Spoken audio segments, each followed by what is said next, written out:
Today I want to show you how to use depth maps in Photoshop to infer depth of field after rendering. So this is interesting because it means you don't have to apply depth of field at render time, and then when you change your mind later you'd have to do a 36-hour re-render, be that an animation or a still image. You can do this after the fact by rendering the image with deep focus as well as a depth map in addition to that, and then apply the depth of field effect afterwards. So this is what it looks like. I'm going to talk you through how it works in a moment. This is something I've done in DAZ Studio and then exported the depth map, and this is what the image looked like before. So it was rendered with deep focus, and then I've applied this in Photoshop with a depth map. Let me go and show you how to do that. I'm going to go and duplicate this layer here. It's a destructive process, so we're just on this one here, and then I'll head over to filter, and then I'll go to blur, and then underneath here we find the lens blur filter. So this requires a depth map. I'll show you how to enable that in a moment, but just to show you where to and how to apply the depth of field, you see something like this. On the depth map source here, you will be able to pick what you want to do. Do you want to apply it from a layer mask? I don't recommend that. You probably want to apply it from an alpha channel. I'll show you how to add that in there in a second. And then you can either go and crank up this slider here, the blur focal distance, which is literally the camera focal distance, until you find the position in the image that looks good. Or you can go and depress this here, set focal point, and make sure it's dark gray, and then just pick the object that you want to focus in on. And that is really cool because now you apply this depth of field after the render. So if you change your mind of how much depth of field you want to apply, you can change that. That's happening with the radius slider here. That depends on the size of your image and also on what would look good in your image. So lower value will apply less blur. You can see this thing is in focus. These things are now slightly out of focus. And if you go and crank this up even more, then you'll see eventually it becomes, not really usable, but something around 40, 50 is works really well, just to add that natural, this is more like a real image rather than a faked 3D image. It really has a remarkable effect. I really never like renders that are purely depth focus rendered. It really never looks any good, but I also don't like having to re-render things if I change my mind. Also, the depth of field effect that you get out of rendering applications doesn't always look good. Like in iRay, you sometimes have this frosting, and Unreal Engine that applies a really cheap depth of field effect just because it's designed for performance and not for quality. So it's always better to do this at the end. And the magic behind it, if you click OK, this will be baked into this layer, so there's no adjustments that I can do here. This doesn't work with smart objects. If you're thinking about that, it just doesn't work. It doesn't acknowledge that. The magic behind this is, in fact, if you head over to the channels tab here, is this thing here. That is the depth map, and that's what it looks like when it comes out of your rendering application.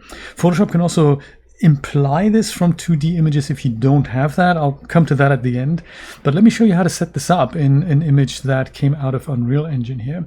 This is the depth map.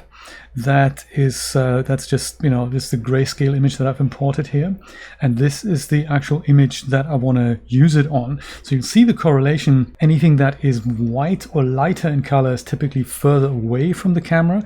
Anything closer to the camera is dark. So this bush here is closest to the camera, whereas this is then slightly further away, and then we've got some fog here. This is medium far away, and these things are really in the distance here.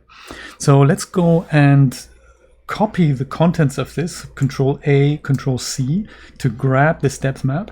And then we go to our image and then head over to the channels tab, and we'll see we already have an alpha channel here. So if I click that, then Photoshop switches to that. You got to click the little thumbnail here, and then you go and paste that into that channel.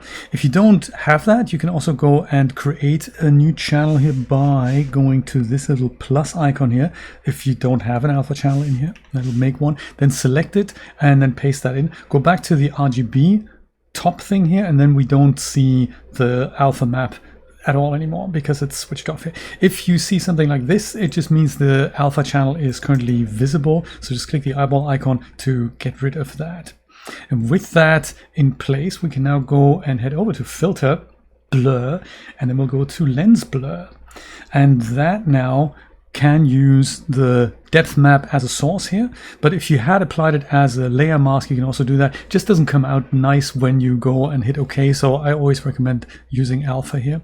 And then same thing, you can either make this this bush appear in focus here, or you make this bush in the front appear in focus, and everything else just sort of blurs and fades away.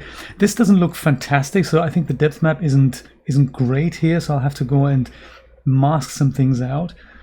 There we go. Now this is in focus, and I didn't have to re-render that. That's kind of cool. So this being a night scene, it would look perfectly fine if it is actually a night scene. This is gold for animations, because if you had to re-render something like a 2000 frame image sequence just to apply the depth of field, that would be problematic. In things like After Effects and Resolve, you can also go and fade from this keyframe over to that. So if you want to pull or push the focus, you can do that. In animation programs, obviously Photoshop can't do that, but yeah, this is kind of nice what you can do here. I think in our scene we have two characters who have a dialogue here, so anything a little bit less shallow might look a little bit better here, but it'll entirely depend on your image how to do that. So one thing of note, if you don't have a depth map, like a proper depth map that comes out of your 3D rendering application, Photoshop sort of has you covered there. There is an AI filter that tries to generate a depth map from a 2D image, and that can also be used for interesting effects. I'm going to go and undo that now, and let me go and just go into the alpha channel and remove my depth map here, so just that we're on the same page. I don't have a depth map in this image anymore, but if I wanted to have a similar effect here, I can head over and use one of the new neural filters in Photoshop. And then up comes a long list of stuff, at the bottom of which we have photography and this depth blur. You may have to go and download that if this isn't showing. Then enable it. And then you can do sort of a similar thing. You can click in this small window here to pick an object that you want to be in focus. Let me try this. This bush here. If I go and try to click that, maybe it does it, maybe it doesn't. No, it doesn't. Yeah, it sort of tries, and it doesn't do a bad job either. And you have several adjustment options here. You can also just output the depth map from the neural filter and just have a look at that with this tick box here. That, of course, my face is in the way. Scroll down. Sometimes on laptops, the dialog sort of ends here. You got to scroll down, and then there's this here, output depth map only. If you click that, then you'll see what Photoshop's actually done here. And yeah, it doesn't really look exactly like what we saw in the accurate depth map, but it's doing an okay job to infer the depth of field effect. So let me go and hit OK here, and now we have a depth map that is also usable. If you go and copy that, Control A, Control C, I'm going to go and make this invisible, go to the alpha channel here, paste that depth map in here, and now we could use the filter that I've just shown you a minute ago, the regular non-AI filter, which is in a blur, lens blur. And even though it doesn't have all the detail from the original, it probably has enough to give you good heads up. So if you don't want to re-render, or if you no longer have access to the material that you want to render, then yeah, this is an option that you can choose and perhaps give a little additional pizzazz to your renders. When it comes to depth maps, yeah, look at that. That doesn't look half bad. When it comes to depth maps and rendering them out, I'll leave that for another video, really. Yeah, see, it didn't know that this was actually what's supposed to be blurred out, but you have to go and do a little bit of masking on that. But yeah, on the whole, it doesn't work too bad. Some images it doesn't know what sky is or what the ground is, so it's, you know, that sometimes has difficulties with that. But look at that. This isn't bad, and our depth map for that looked like this, a neural depth map. Depth map, when it comes to rendering them out, it really depends on the rendering application on how they handle that. Some are producing normalized depth maps which look like this.